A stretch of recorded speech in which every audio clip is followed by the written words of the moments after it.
반갑습니다. 여러분의 보좌관 주식대박 보좌관입니다. 화이팅!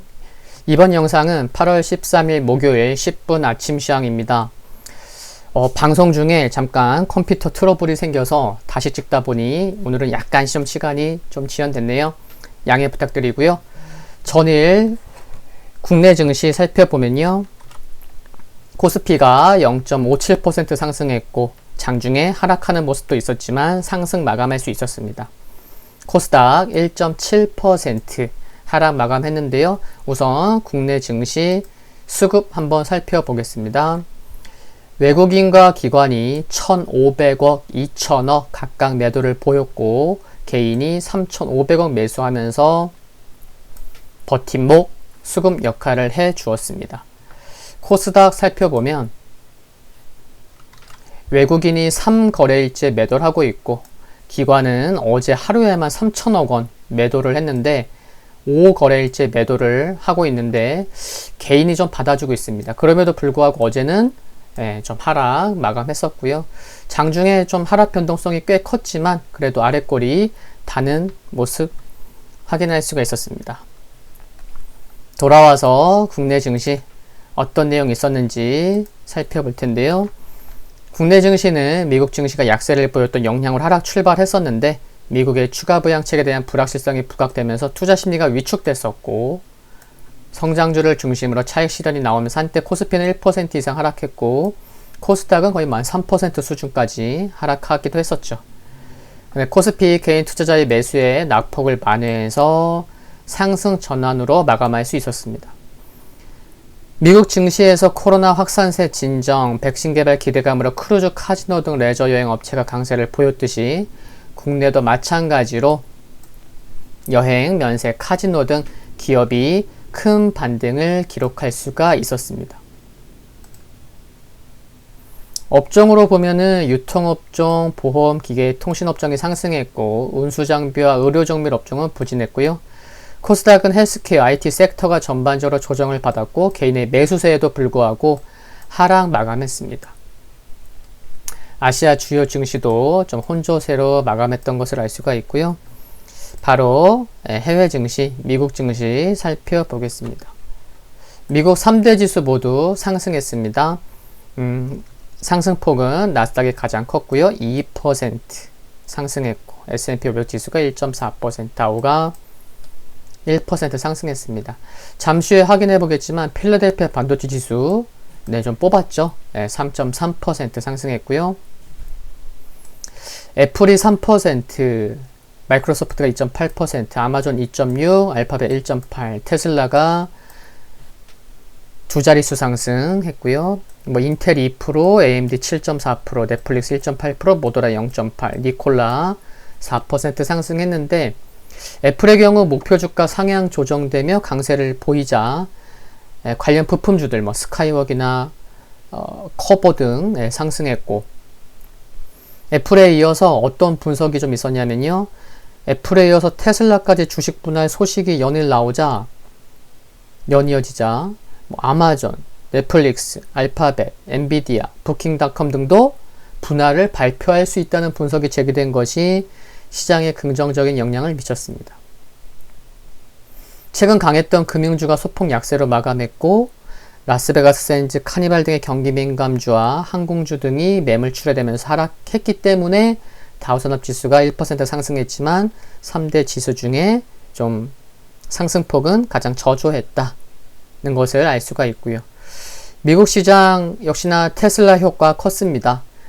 전일 시간의 거래에서도 급등했었는데 테슬라 급등, 시장의 좀 분위기를 주도했고 반전시켰고 또 미중 마찰 우려가 완화된 점, 추가 부양책 협상 기대감도 우호적이었던 것이 긍정적으로 작용을 했습니다. 또 물가 호조 소식도 이어졌는데요.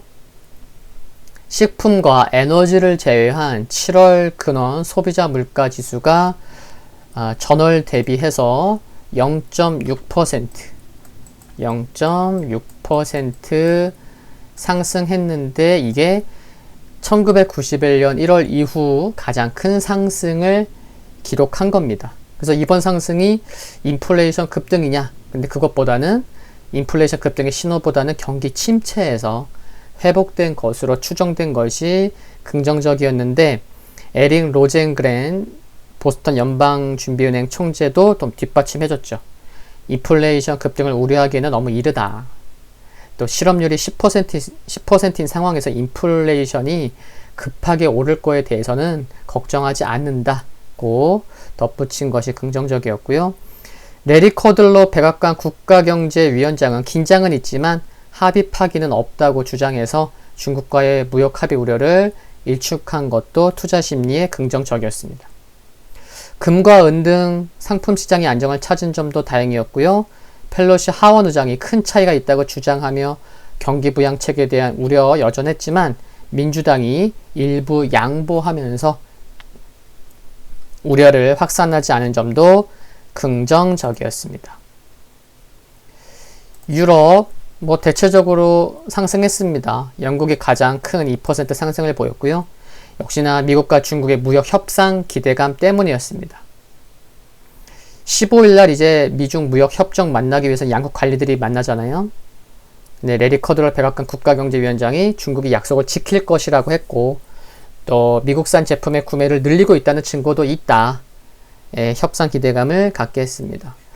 중국이 소폭 약세를 보였는데 미중 갈등 고조 소식이 있었고 경기 지표가 좀 부진했어요. 7월 위안화 신규 대출 규모, 7월 사회용자 총량, 7월 말 기준 광의 통화 모두가 좀 부진하게 나온 것이 투자 심리에 좀 부담이 됐고요. 유가는 미국 원유 재고 지속 감소에 2.6% 상승했고 금은 달러 약세 및 경제 둔화 우려 등의 소폭 상승할 수가 있었습니다. 국내 증시 오늘 옵션 만기일이죠. 독일 7월 소비자 물가지수 발표되고 미국 7월 수출입 물가지수 목요일날 밤이다 보니까 이제 신규 실업보험 청구자 수 또 라엘 브레너드 연방준비제도 이사 연설이 있습니다. 국내 증시 오늘 좀 살펴보면 미국 증시가 앞서 살펴본 바와 같이 여러 우호적인 이슈가 많았다는 것이 국내 증시에도 긍정적인 영향을 줄 수 있을 것이고요. 국내만의 일정이라면 오늘 옵션 만기일이니까 외국인의 선물 동향에 주목할 필요가 있겠습니다. 달러 약세가 외국인의 순매수 기대감을 높이는 점에서는 긍정적인데 과거와는 좀 다르죠. 신흥국 이게 이런 상황이 흐름이 신흥국으로의 자금 유입이 좀 많이 있으면 좋은데 과거와는 달리 자금 유입이 크지 않죠. 그래서 과거와는 좀 다른 양상 보이고 있는 점 참고해야겠고요. 지금 다우 산업지수 보고 계십니다. 아까 방송에서 다우 산업지수 보다가 컴퓨터가 좀 트러블이 있었는데 전일에도 말씀드렸지만 5일선 우상향 오늘 1% 상승했고 3대 지수 중에 가장 좀 저조했지만 흐름 견조합니다. S&P 500 지수 전일 5일선 깨졌지만 종목에서도 그렇지만 지수도 마찬가지입니다. 흐름이 강할 때는 5일선 깨지고 바로 다음날 5일선 회복하는데 5일선에서 시작해서 1.4% 상승해서 전일 고가까지 돌파했던 모습 양호하고요. 나스닥 지수 5일선 회복한 모습 흐름 괜찮습니다.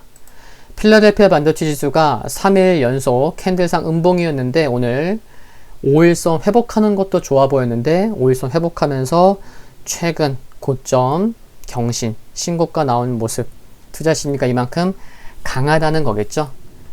미국 지수까지 살펴봤습니다.